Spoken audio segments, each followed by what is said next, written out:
Você sabe quem escreveu a segunda carta aos Coríntios? Você sabe o que acontecia na igreja no período em que ela foi escrita? Você sabe dos problemas que circundavam a igreja de Corinto? Se você não sabe a data, o autor, você não sabe nada sobre 2 Coríntios, então fica comigo aqui nessa introdução na primeira carta aos Coríntios. Nós vamos ver tudo isso e muito mais numa introdução Bíblia Explicada, comentário bíblico Bican, logo depois.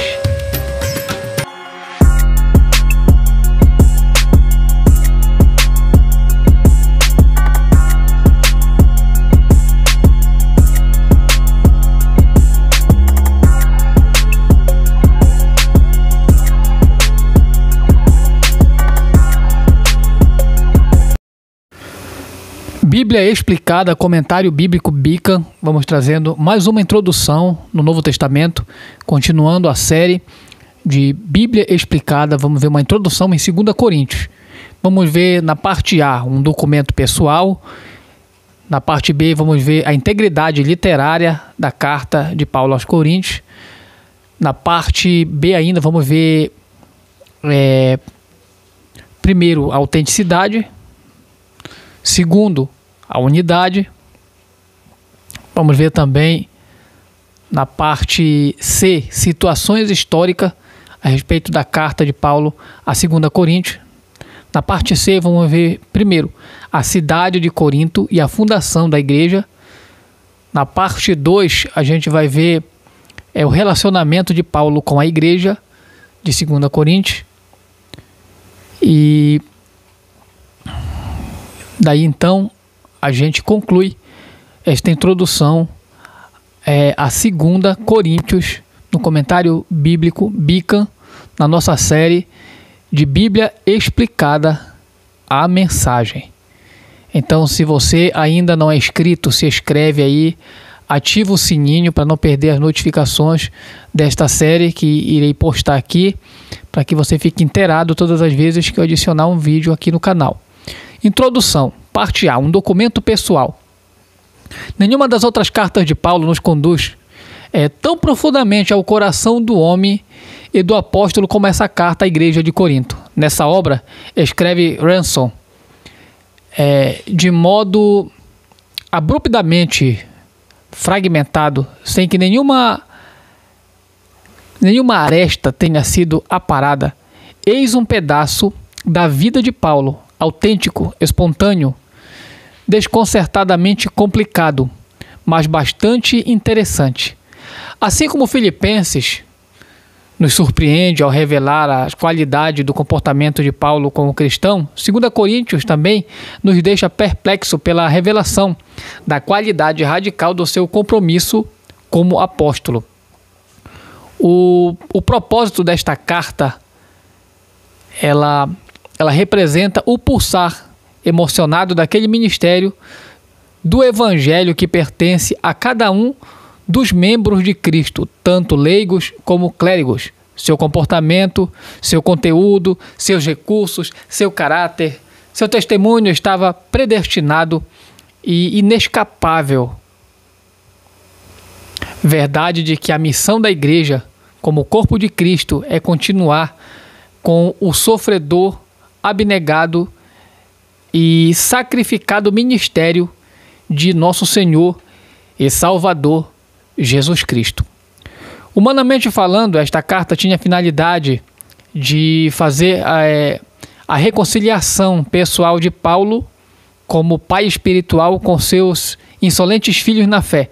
Durante algum tempo, eles haviam se deixado seduzir por uma severa crítica dirigida à integridade do ministério do apóstolo Paulo, instituída por alguns que estavam no meio deles.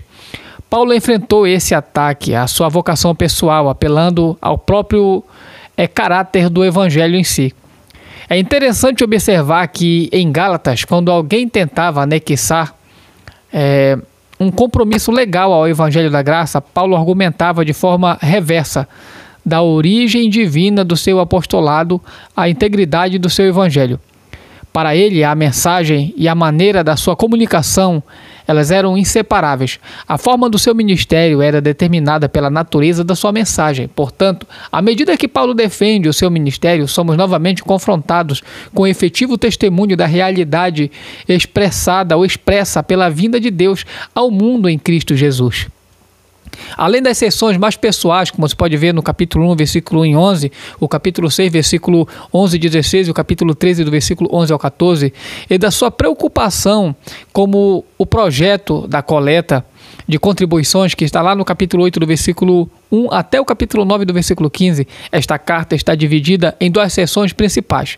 A primeira, no capítulo 1, versículo 12 até o capítulo 6, do versículo 10, contém a defesa feita por Paulo da sua integridade apostólica em relação aos seus motivos e métodos de operação junto aos coríntios. A segunda vai do capítulo 10, do versículo 1 até o capítulo 13, do versículo 10. Ela trata da defesa da sua autoridade apostólica à luz dos ataques que haviam sido dirigidos contra ela.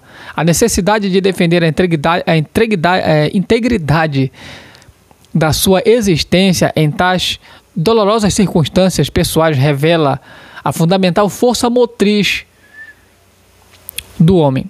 Dessa situação chegou até nós um pungente testemunho da penetrante dinâmica do Evangelho de Cristo na vida do tão querido apóstolo Paulo.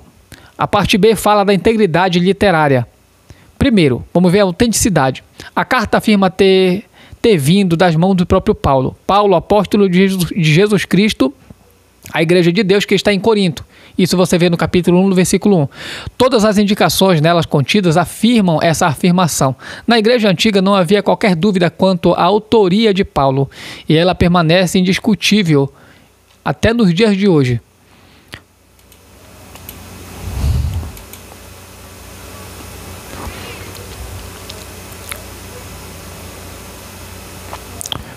Na igreja antiga não havia qualquer dúvida quanto à autoria de Paulo, e ela permanece indiscutível a nós nos mais reputados círculos da igreja moderna. Entretanto, alguns consideram o capítulo 6 do versículo de número 14 até o capítulo 7 do versículo 1 como uma interpolação de outra autoria dentro dessa carta. Esse argumento inclui, primeiro, redobre sua atenção. Primeiro, o grande número de palavras que não foram encontradas em nenhum outro lugar dos escritos de Paulo no Novo Testamento. Segundo, combinações de palavras raramente empregadas por Paulo, como você pode ver no capítulo 6, se confirma do versículo 14 e o capítulo 7 do versículo 1. E terceiro, um íntimo relacionamento com a comunidade de Qumran. Embora estas objeções não possam ser comprovadas como inválidas, elas também não constituem uma prova decisiva de que Paulo não poderia ter escrito essas passagens. Até que provas conclusivas sejam apresentadas, não existe uma razão determinante para negar sua autenticidade em o capítulo 6 do versículo 14 até o capítulo 7 do versículo 1. O fenômeno que exige uma explicação é a insatisfatória ligação dessa passagem com seu contexto, que será discutido logo a seguir. Segundo, unidade. Apesar do fato de não existir qualquer evidência comprobatória na história da transmissão do texto, muitos estudiosos insistem que 2 Coríntios é uma coletânea de cartas ou fragmentos das cartas que o apóstolo escreveu a Corinto em diferentes ocasiões. Alguns chegam a concluir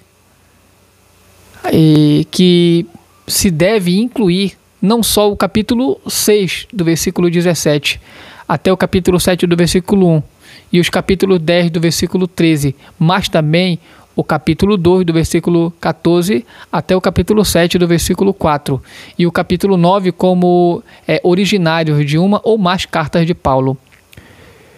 Quimel corretamente insiste, George Quimel, ele insiste que deve ser reconhecido um motivo convincente para uma combinação de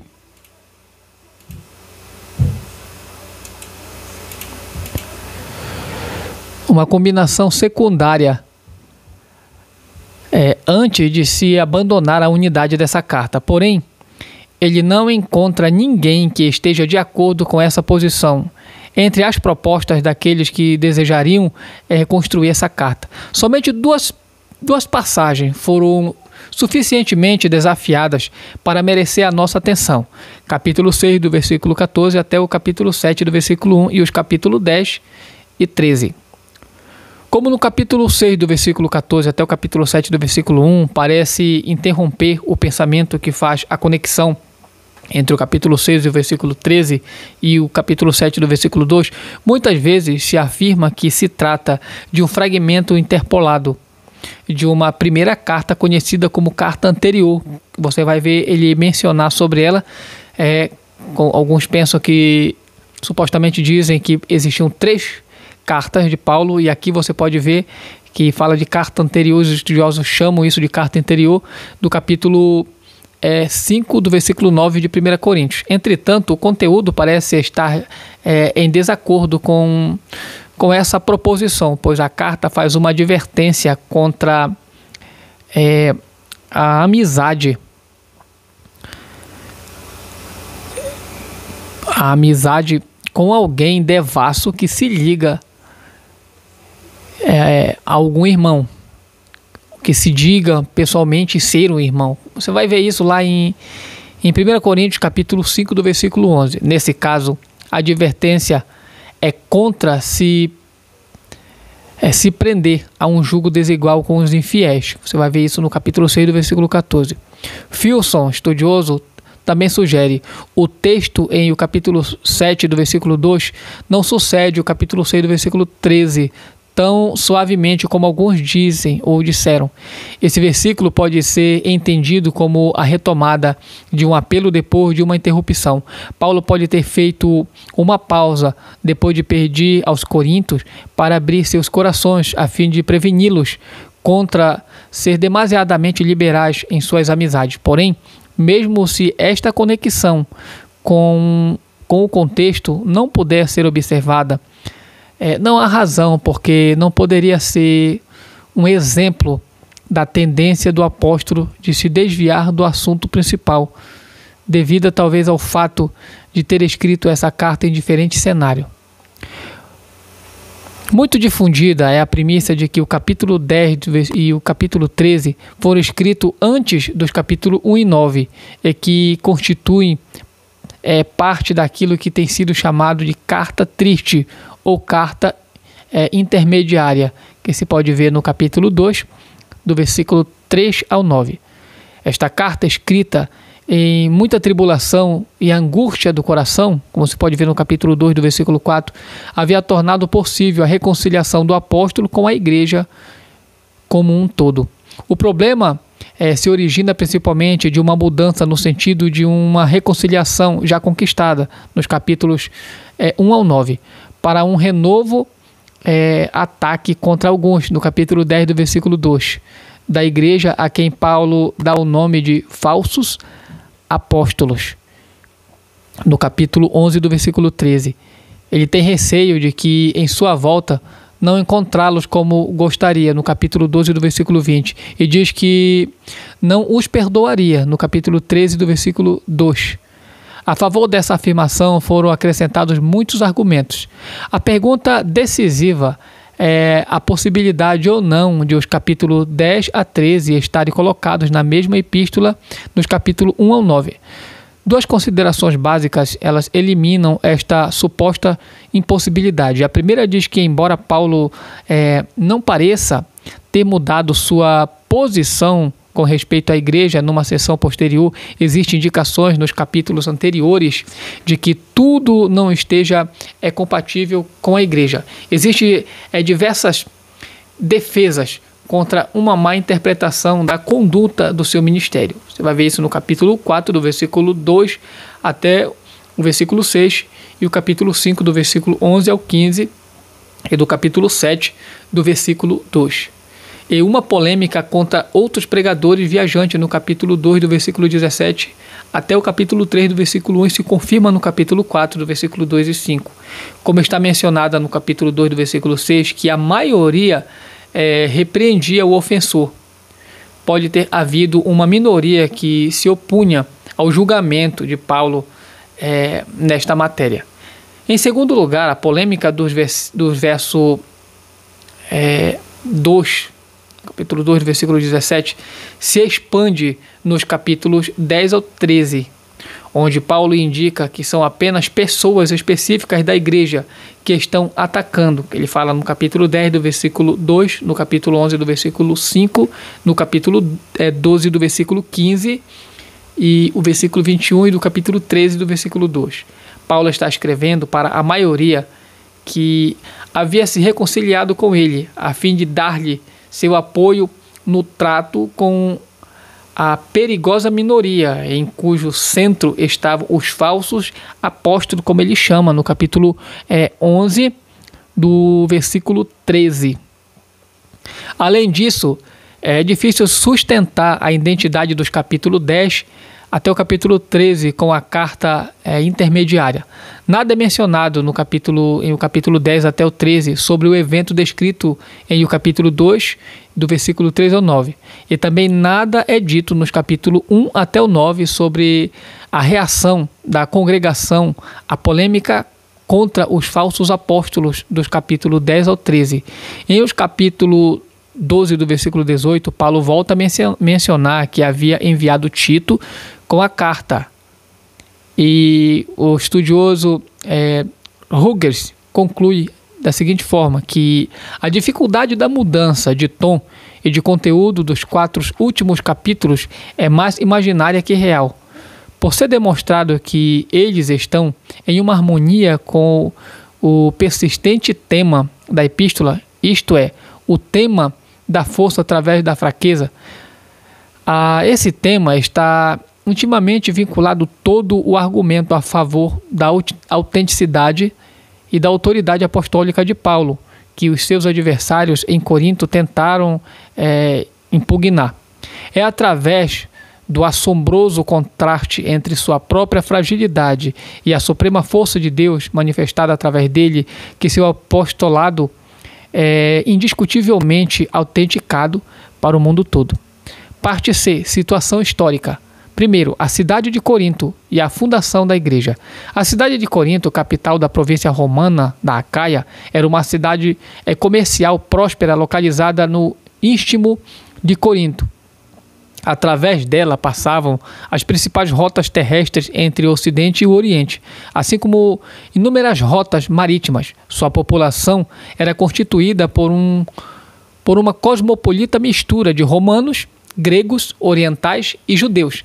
Embora não chegasse a ser uma rival cultural de Atenas, essa cidade se orgulhava da sua sofisticação intelectual. Ali se realizavam a cada 2 anos os Jogos Istmicos. Era também o centro do culto à deusa Afrodite, em cujo templo inúmeras mulheres serviam como atração da vida noturna da cidade, como um centro de prostituição. Tudo isso produzia uma cidade cheia de vícios e licenciosidade sobre uma aparência de sofisticação. A cidade de Corinto ficou tão conhecida por sua licenciosidade moral que seu nome se tornou uma expressão desse comportamento, corintianizar. Foi para esse estratégico centro que o apóstolo se dirigiu em sua segunda viagem missionária, depois de uma visita um pouco frustrante feita à cidade de Atenas. Você vai ver isso lá em Atos capítulo 18, versículo 1 e 22. Em Corinto, ele se hospedou na cidade dos judeus exilados de Roma, especialmente Áquila e Priscila, e trabalhou ao lado deles no ofício de fabricar e comercializar tendas. Todo sábado, Paulo comparecia à sinagoga a fim de persuadir os judeus e os gregos de que Jesus era o Cristo. Logo surgiu uma oposição por parte dos judeus. Assim, ele procurou os gentios e continuou sua atividade evangelística na casa de Tito Justo, que ficava ao lado da sinagoga. Crispo, o líder da sinagoga, juntamente com muitos coríntios, cria no Senhor. Assim, a igreja era composta de crentes gentios e judeus. Silas e Timóteo se tornaram os companheiros de Paulo na evangelização em Corinto. Você vai ver isso lá em 2 Coríntios, capítulo 1, do versículo 19. Durante sua permanência na cidade, Paulo foi levado pelos judeus perante Galho, o procônsul romano. Ele, entretanto, se recusou a processar o apóstolo Paulo, defendendo em grande parte de outros ataques declarados dos judeus. Ajudado por uma coragem divinamente recebida, Paulo permaneceu em Corinto durante 1 ano e meio, a fim de ali estabelecer uma igreja. Quando o apóstolo deixou Corinto, ele foi para Antioquia através de Éfeso e não teve mais nenhum contato com essa igreja até a sua missão de 3 anos em Éfeso durante sua 3ª viagem missionária. A igreja de Corinto, formada por uma amostra dos habitantes locais, havia sido afetada pela lassidão moral e pelo orgulho intelectual do seu ambiente pagão. Ela deu a Paulo mais problemas e mais momentos de ansiedade que qualquer outra igreja fundada por ele. Em suas cartas encontramos como ele tratou desses problemas. 1 Coríntios fala muito disso, já demos uma introdução sobre 1 Coríntios, você pode estar vendo aí no nosso canal. E do seu próprio relacionamento com eles, como você pode ver em 2 Coríntios. E temos uma rara visão do íntimo de uma antiga comunidade cristã. Segundo, o relacionamento de Paulo com a igreja. Em 1 Coríntios, capítulo 5, do versículo 9, Paulo faz alusão a uma carta anterior que havia escrito para preveni-los contra a amizade com pessoas imorais dentro da convivência na igreja. Essa alusão havia sido mal interpretada, deliberadamente ou não, e entendida como homens imorais em geral, como você pode ver em 1 Coríntios capítulo 5, do versículo 10 ao 11. Essa carta não foi preservada devido talvez à repetição do seu conteúdo em 1 Coríntios. Uma segunda carta, a que temos registrada como 1 Coríntios, foi escrita em resposta a esse mal entendido, assim como as várias outras questões. Acontece que Paulo havia sido informado sobre as contendas, como ele pode ver lá no capítulo 1 do versículo 11, imoralidade, no capítulo 5 do versículo 1 ao 2, e ações legais, como está no capítulo 6 do versículo 1 a 8, dentro da igreja. Havia também uma carta que chegou até ele, trazida provavelmente por uma delegação, no capítulo 16 do versículo 17, fazendo perguntas relacionadas ao casamento, como está lá no capítulo 7, do versículo 1. A carne dos animais sacrificada aos ídolos, no capítulo 8 do versículo 1, e os dons espirituais, do capítulo 12, versículo 1, e a ressurreição, no capítulo 15, do versículo 1 ao 58. Essa carta havia sido enviada na primavera de 50 ou 56 depois de Cristo. 1 Coríntios, enviada provavelmente por intermédio de Timóteo, como você pode ver em 1 Coríntios 4, versículo 17 e o capítulo 16 do versículo 10, não produziu os resultados desejados pelo apóstolo. O relatório que recebeu informava que as condições da igreja estavam se tornando piores do que anteriormente. Portanto, Paulo deixou seu trabalho em Éfeso e fez algo que classificou como uma visita dolorosa a Corinto. Você vai ver ele falar isso em 2 Coríntios capítulo 2, do versículo 1. Parece que alguma pessoa em particular, algum chefe dos revoltosos, havia se levantado em um arrogante desafio a Paulo. Você vai ver isso em 2 Coríntios 2, versículo 5 a 8 e o capítulo 7, do versículo 12. A igreja ficou do lado deste e Paulo foi obrigado a fugir às pressas. Olha só. 2 Coríntios é uma prova de que a polêmica contra o apóstolo havia aumentado e eram muitas as acusações e as críticas contra a sua pessoa. Questionavam a integridade dos seus motivos e do seu comportamento até o seu ministério apostólico.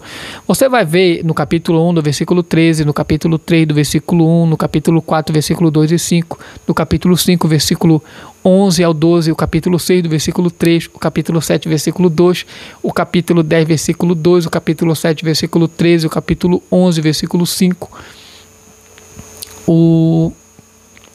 o versículo 7 e 9 do capítulo 11, o capítulo 12, versículo 11 e 13, e o capítulo 13, versículo 3. Até sua coragem, no capítulo 10, versículo 1 e o versículo 10, e sua capacidade foram atacadas lá no capítulo 10, versículo 11 e o capítulo 11, versículo 6.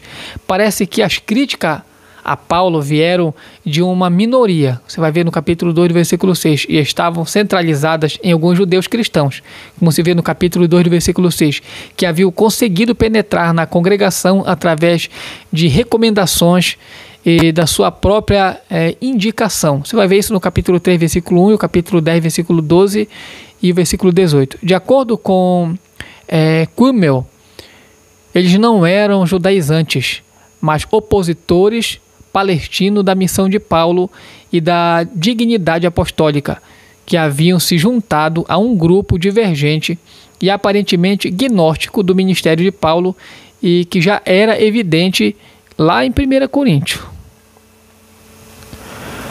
Ao retornar a Éfeso dessa dolorosa visita, Paulo escreveu uma carta triste no capítulo 2, do versículo 3 e 4, e enviou a Tito, no capítulo 7, versículo 6, para entregá-la em Corinto e tentar recuperar a igreja para Paulo.